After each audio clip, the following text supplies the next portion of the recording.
Hola, mi nombre es Hanna Rodríguez. Junto con mi compañera Yesenia Castillo vamos a exponer algunos elementos importantes de acuerdo al fútbol sala, que es el deporte que nosotras escogimos y el cual también somos deportistas. Para empezar, daremos una breve introducción. Entonces, podemos decir que el fútbol sala es un deporte que se caracteriza por tener algunas exigencias físicas, también exigencias tácticas, técnicas y no menos importante las exigencias psicológicas. Yo creo que como deportistas podemos decir que estas capacidades, esta capacidad física, esta riqueza técnica lleva al deportista a que sobresalga ante, digamos, rivales, ante sus propios compañeros. También el deportista debe controlar ese estrés, debe dar solución a algunos problemas que se puedan presentar durante la práctica, durante el entrenamiento, durante la competición. Para complementar lo que dice mi compañera, es importante como entrenador comprender cada una de estas demandas, ¿sí? Las exigencias que se tengan dentro del campo, las exigencias que tenga cada uno de los jugadores, cada una de las posiciones de este deporte, ya que eso facilitará la composición de nuestro objetivo y la composición o la eficacia que podamos tener nosotros para hacer una planificación que está de resultado y que esté adecuada a las necesidades que tengan los jugadores. Para empezar, vamos a hablar de la bioenergética del fútbol sala. Listo, entonces como primer ítem o tema tenemos el sistema de los fosfágenos. Digamos que esta vía de los fosfágenos permite al deportista y se ve reflejada durante la competición o durante el entrenamiento en aquellos, digamos que sprint, en aquellos saltos, en aquellos cambios de dirección, en aquellos pateos al arco. ¿Cómo se refleja? La vía de los fosfágenos cumple con la característica de ser aquellas acciones de una intensidad muy alta, pero de un tiempo muy corto, de estas acciones de 2 a 10 segundos.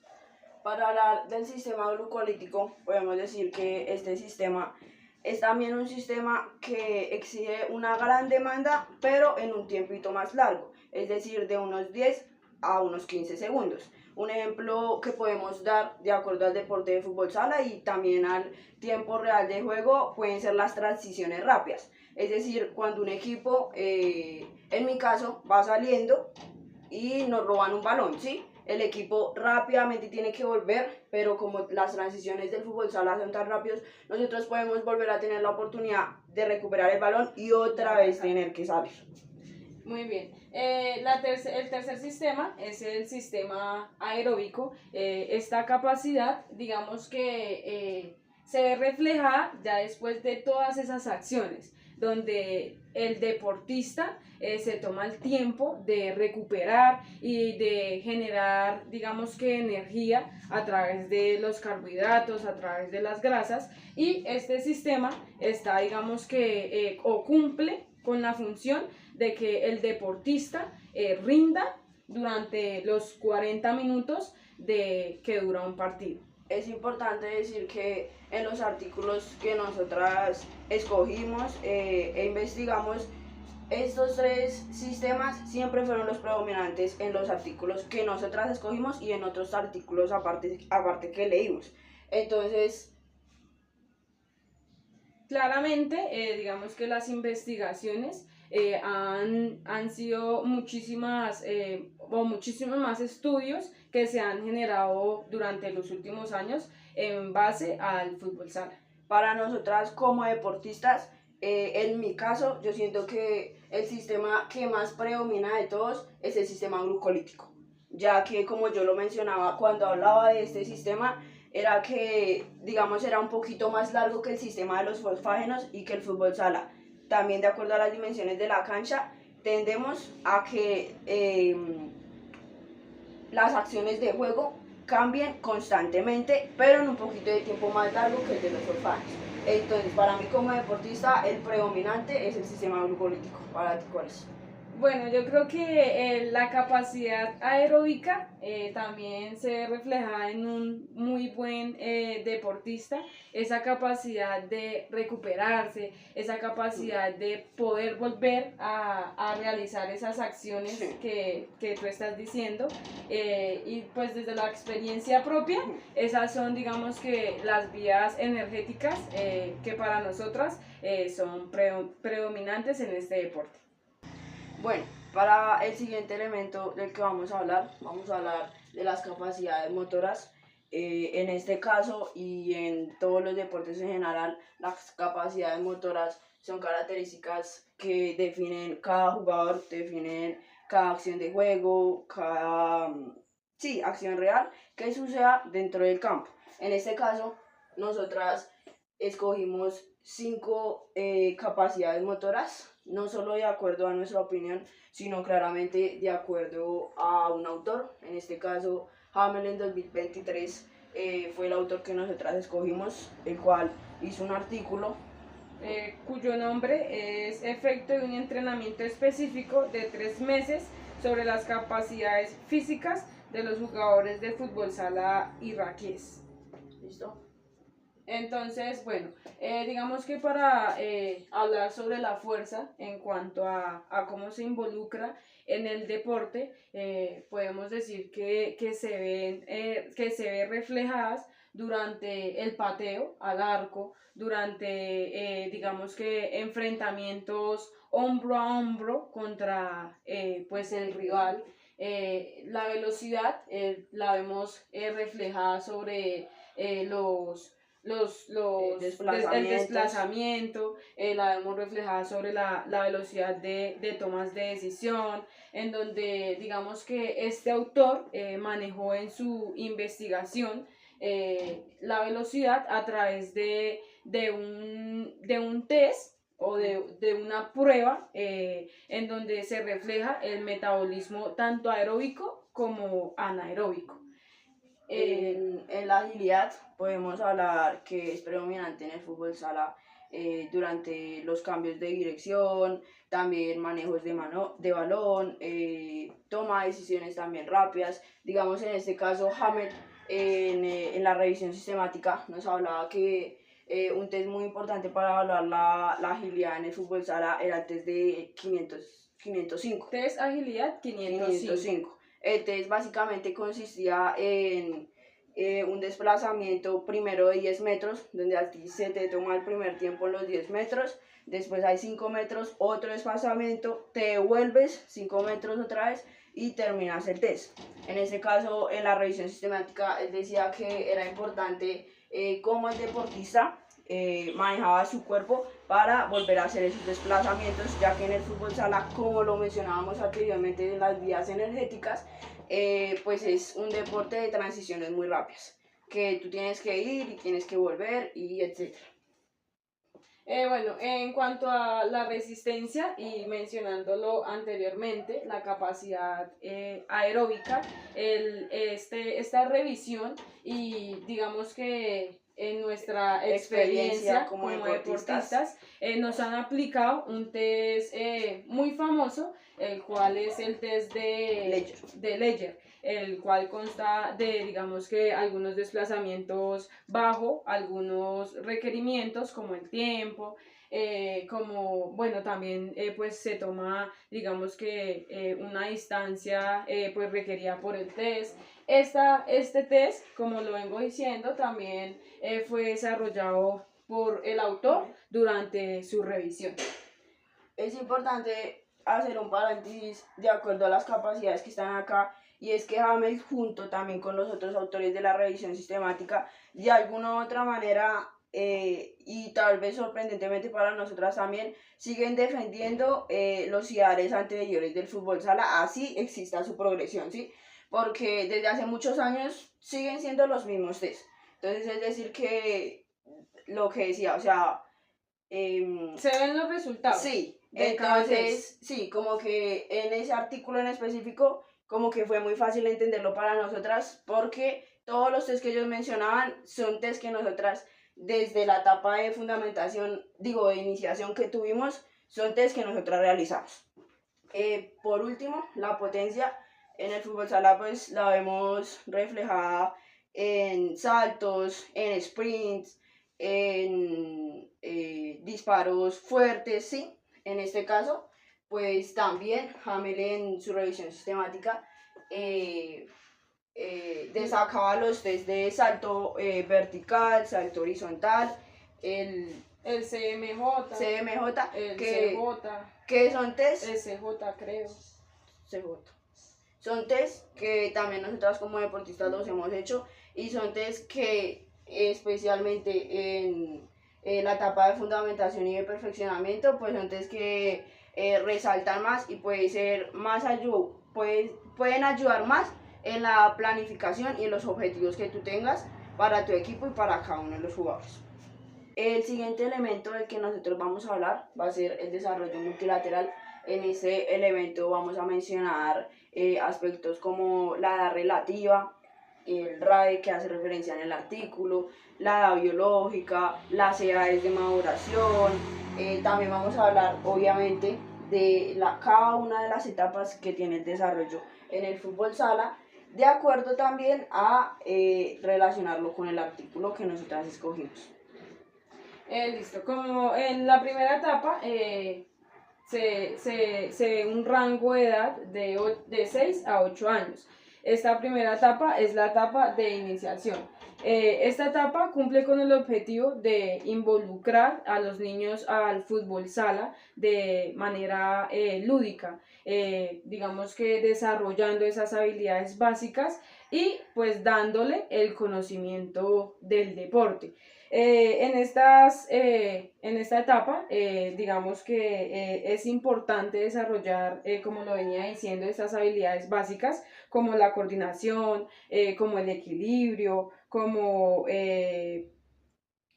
esos ejercicios de la conducción del balón, también digamos que darle los conocimientos del deporte en cuanto a reglas, en cuanto también que es muy importante valores. En la segunda etapa es la etapa de la fundamentación. Aquí ya digamos que es refinar, el objetivo de esta etapa es refinar aquella habilidad técnica, física, táctica, de manera individual y de manera pues grupal. Aquí ya vemos las capacidades motoras que hemos mencionado anteriormente, como la fuerza, como la velocidad, como la resistencia, como la agilidad y como la potencia. Para finalizar con la etapa de perfeccionamiento, es importante mencionar obviamente que si nosotros tenemos una buena etapa de iniciación, una buena etapa de fundamentación, la etapa de perfeccionamiento realmente va a ser un poco más básica, ¿sí? O sea, es decir, dependiendo de estas dos. Sí, la etapa de perfeccionamiento, ¿en qué consiste? La etapa de perfeccionamiento consiste ya en automatizar todas estas habilidades técnicas, todas las habilidades tácticas, comprender el juego como debe ser, pero de manera que la mente ya tome las decisiones rápido, ¿sí? De acuerdo al artículo que nosotras decidimos escoger, los autores Méndez y Cosas en 2022 hicieron una revisión sistemática de acuerdo a la captación de talentos en deportistas de fútbol sala, específicamente en deportistas dentro de este rango de edad y también deportistas profesionales de la Liga de Brasil y de la Liga de Portugal, ¿sí? Méndez y Costas nos hablaban mucho del RAE, de la edad relativa, ¿sí? La edad relativa en este caso es la edad que nosotras llevamos en el deporte. El ejemplo, en el caso de Jessie, ¿en qué edad empezaste a practicar el fútbol Desde sala? los 10 años, digamos. 10 años, ¿sí? Jessie actualmente tiene 22 años. Jessie todavía es una jugadora activa. La edad relativa o el RAE de Jessie es de 12 años y su edad biológica pues es de 22 años. La discusión que ellos planteaban era que de acuerdo a la captación de talento, para ellos predominaba que el RAE era muchísimo más importante que la biológica. ¿Por qué? Porque el RAE permitía que las habilidades físicas, las habilidades motoras, psicológicas del entorno social predominaban de acuerdo al juego que ellos tenían. Es decir, predominaba a tal vez personas que practicaron el deporte mucho más después, pero que tal vez por su edad biológica y por su desarrollo físico tenían tal vez una talla alta, tenían tal vez un somatotipo mucho más desarrollado que otros jugadores, ¿sí?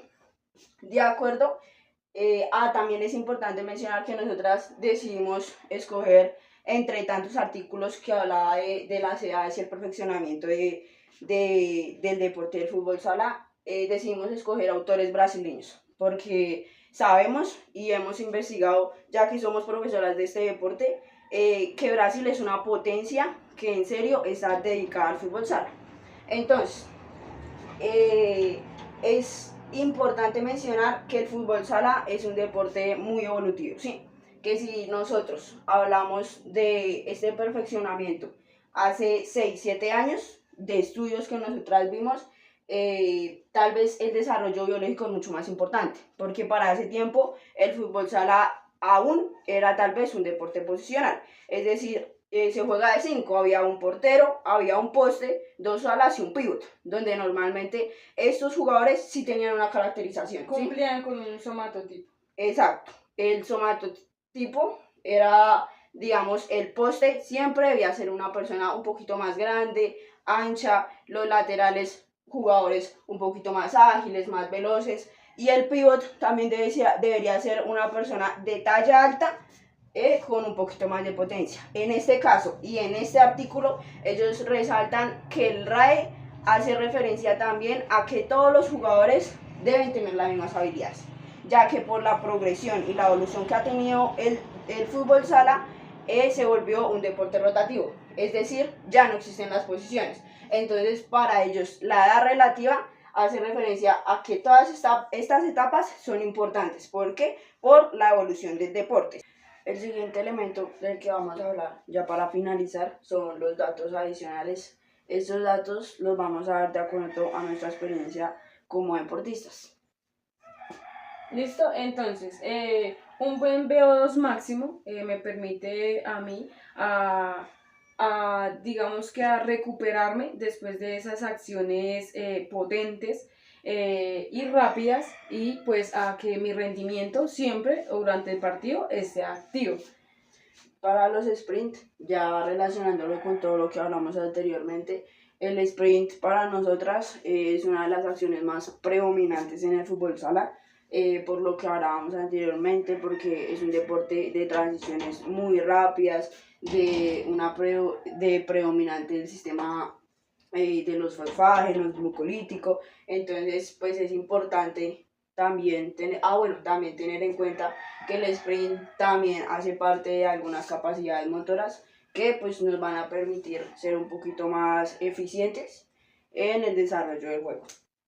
En el somatotipo, como lo decíamos anteriormente, digamos que un jugador no cumple con un somatotipo en cuanto a su posición o un somatotipo específico, pero generalmente sí se observa que los jugadores de fútbol sala cumplen con un somatotipo ectomesomorfo, el cual digamos que desarrollan la fuerza, son mucho más digamos que veloces, ágiles, y pues que tienen una mayor potencia. En cambio, los porteros, digamos que se reflejan, y en cuanto a nuestra experiencia, digamos que tienden a tener un poco más de masa corporal en comparación a los jugadores. Y ya para finalizar, el desarrollo de las habilidades.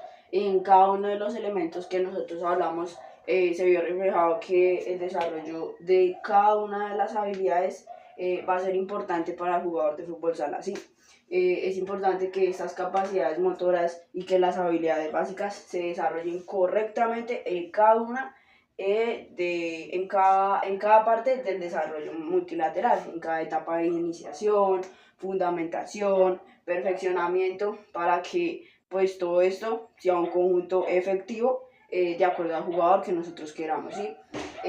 También obviamente es importante enlazarlo con la bioenergética, el perfeccionamiento más que todo en la etapa de perfeccionamiento de 13 a 17 años, nosotros nos vamos a dar cuenta o vamos a evidenciar si la etapa de iniciación y fundamentación fue correcta, ¿sí? ¿Por qué? Porque en la etapa de perfeccionamiento nosotros también nos damos cuenta el comportamiento que ya tiene nuestro cuerpo, el comportamiento que tiene nuestro organismo, y teniendo en cuenta de que si estas dos fueron etapas realmente exitosas, nos vamos a dar cuenta que en la etapa de perfeccionamiento estos sistemas van a actuar correctamente en nuestro organismo. Se van a adaptar de forma correcta. Correcto, permitiendo claramente que el jugador sea completo en cada uno de los elementos que hemos tratado. Listo, esto fue todo por nuestra presentación en base pues a algunas revisiones sistemáticas y en base a nuestra experiencia como deportistas. Muchas gracias.